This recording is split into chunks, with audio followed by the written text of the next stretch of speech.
देखिए, माननीय मोदी जी जब से आए तब से वो नए इनोवेशन, नए आइडियाज लाते हैं और देश को एक दिशा देते हैं। वन नेशन वन टैक्स किया और पूरे देश ने अंगीकार किया। वन नेशन वन इलेक्शन भी उसी तरह का है।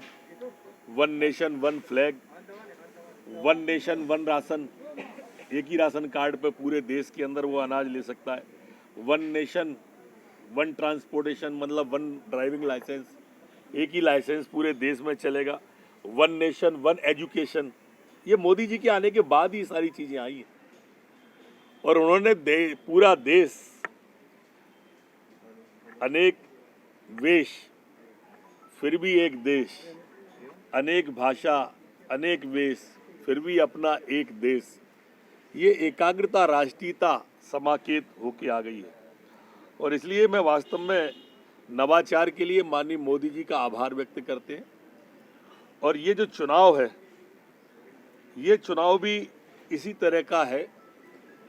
आप कल्पना करिए कि पार्षद से लेके सांसद तक अगर एक ही मतदाता सूची होगी, पंचायत से लेके पार्लियामेंट तक अगर एक ही मतदाता सूची होगी, तो कितना खर्च बचेगा।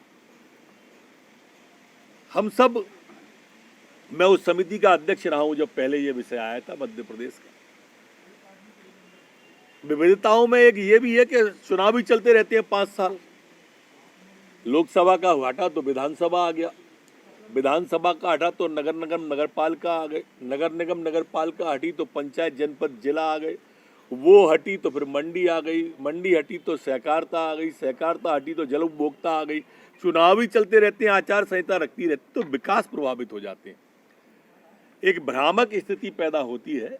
इसलिए one nation one election Modi ji का जो सोच है वो वास्तव में बहुत अच्छा सोच है, अनुकरणीय सोच है, आदरणीय सोच है। और पहले उसकी ट्रायल है, उसके बाद फिर आमजन के लिए।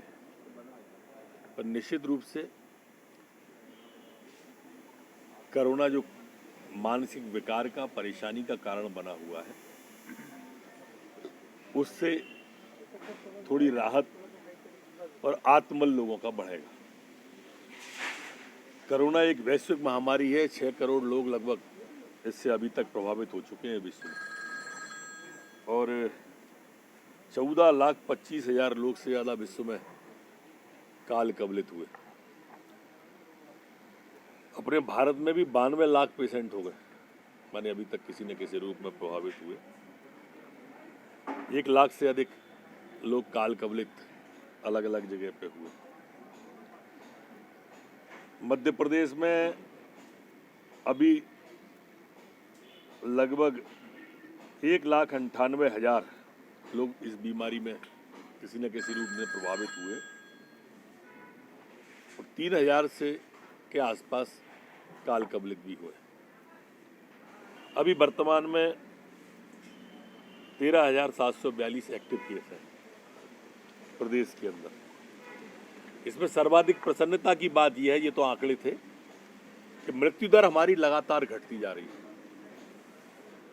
बहुत ही सफलता हमें मृत्यु दर में मिली है। अब सिर्फ 1.6% ही मृत्यु दर रह गई है प्रदेश में, जो हम सब के लिए एक अच्छी बात है। नेशनल एवरेज के भी हम धीरे धीरे ठीक होते जा रहे हैं। मामले जो कुछ हैं खास इंदौर भोपाल में ज़्यादा हैं, बाकी नई जगह थोड़े अभी एक्टिव हुए हैं, उसमें रतलाम विदिशा शिवपुरी है, वो भी धीरे धीरे अब सफल हो जाएगा। पर निश्चित रूप से अब कोरोना के मामले में आज से जो वैक्सीन की ट्रायल होगी,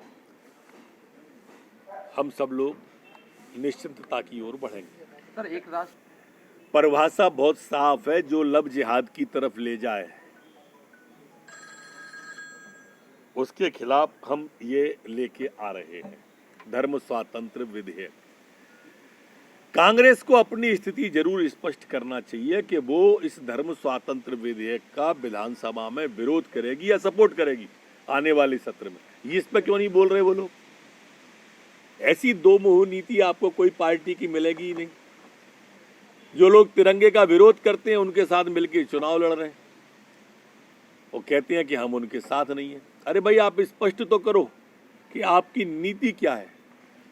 देश के अंदर भ्रम की स्थिति में अगर कोई जी रहा है तो वो कांग्रेस और कांग्रेस के नेता है। सर आप देखो, अब ट्वीट ही कर सकते हैं दिग्विजय सिंह जी। आप कल्पना करो ना, ये न सरकार न साहूकार और किसान को दाम तय करने का अधिकार। मोदी जी का ये भी एक क्रांतिकारी कदम है, माननीय प्रधानमंत्री जी का। आय को दुगनी करना किसान की को, यही तो मूल विषय है। देश में आजादी के बाद तक सर्वाधिक समय तक कांग्रेस की सरकार रही और किसान कर्ज में पैदा होता था, कर्ज में जीता था और कर्ज में मर जाता था। आखिर क्यों? इसका जवाब देना उन्होंने किसान के लिए क्यों नहीं किया कुछ? क्यों किसान हमेशा कटोरा लिए खड़ा रहा? क्यों अन्नदाता भूखा रहा? कपड़ा पैदा करने वाला क्यों नंगा रहा? इसका जवाब कांग्रेस के पास नहीं है। लगातार इस तरह के मामले आते जा रहे हैं, ये काफ़ी चिंतनीय है।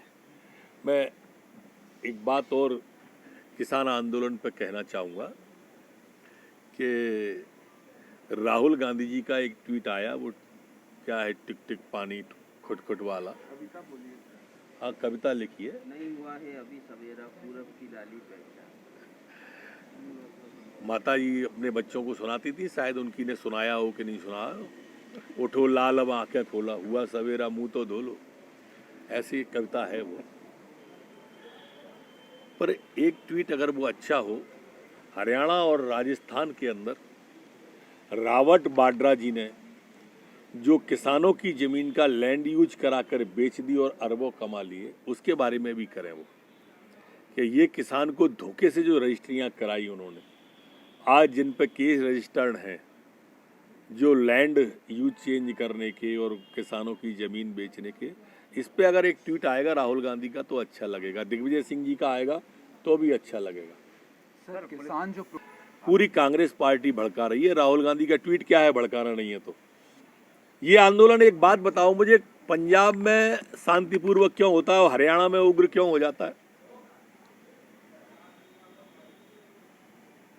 कांग्रेस का स्पॉन्सर्ड प्रोग्राम है ये, किसान आंदोलन नहीं, कांग्रेस का आंदोलन है ये। अगर देश में क्या अकेले पंजाब में ही किसान रहते हैं? वहां उनकी सरकार है जो पीछे से उकसा रही है, सपोर्ट कर रही है। देश का किसान इस बात को जानता है कि पहली बार किसान को अपनी फसल का दाम करने का अधिकार मिला है। भड़का रहे हैं मंडी बंद हो जाएंगी, कहां से मंडी बंद हो गई? सपोर्ट प्राइस बंद हो जाएगी, कहां हुई है? सब जारी हो रही है। लेकिन इनको तो भ्रम फैलाना है तो फैला रहे हैं, जैसा सीएए पे फैलाया था। जब लोगों की समझ में आया तो कीसे निपोड़ते रह गए। जैसा जीएसटी पे फैलाया था, वन नेशन वन टैक्स पे फैलाया था। हम कुछ भी करें, इनको तो कमी निकालना है।